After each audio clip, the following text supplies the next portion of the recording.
Minnesota tonight. Minnesota tonight. With the Executive Director for Transit for Livable Communities, Jessica Treat. Jessica Treat, everyone. First of all, thank you so much for being here.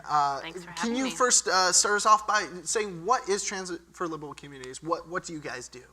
We are a nonprofit transportation advocacy organization. So we're really trying to work towards a balanced transportation system, and by balance we mean transit, biking, walking, not just a car-centric system, but something that's got more balance and options for people. More options. Your organization was one of the organizations that has been fighting for the Southwest Light Rail expansion. We have. What would you say to people who live outside of the metro area who might never, ever step foot on a light rail, who oppose this and don't want to invest in it? How are they connected as well? Well, I would say that we're looking to fund the rail in the metro area by taxing ourselves. Mm-hmm. So there's a 1/4-cent sales tax right now that goes to transit, and people would like to have more, so we can be at par with some of our peer cities that are at like 1 cent or over a cent. So we aren't even competing with our peer cities like Seattle, Denver, Dallas.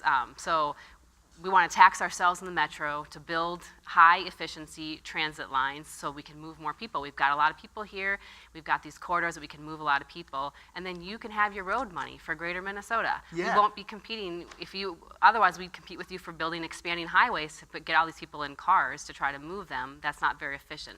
So let us tax ourselves to build this high speed transit, high investment, high frequency transit investment, and you guys can have the road dollars to build the roads you need out in Greater Minnesota. So why is it so low right now? I mean, obviously we said earlier in the show that like places like Cleveland, Denver, San Jose, like no way, Jose. Why do we invest less in the Twin Cities? I mean, we have so many co-ops. I would imagine we would want to invest in that kind of thing. I think we have this challenging Greater Minnesota metro divide that that seems to sort of get in the way. I don't really understand why that persists.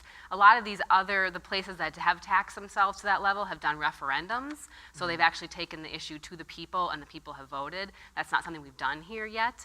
And so it's always been up to the legislature, and we've had a divided government now for a while, and Republicans have put it as an issue that they're not willing to invest in, even though we've got very successful lines. People obviously ride transit, and I think would ride more. So right, couldn't we just build a bunch more roads and then wouldn't our problems be fixed? No. Like all parks would now be roads to other roads that used to be parks. Just a lot of concrete, because that's more concrete. Good. Like that's yeah. Would fit. Like we wouldn't have traffic if there were more roads, right? Right. We just have more less houses, no yards. Yeah, just get rid of houses. Right. Get rid of be in our cars. Yeah. I mean, I've definitely lived in my car for a while, so people can do it.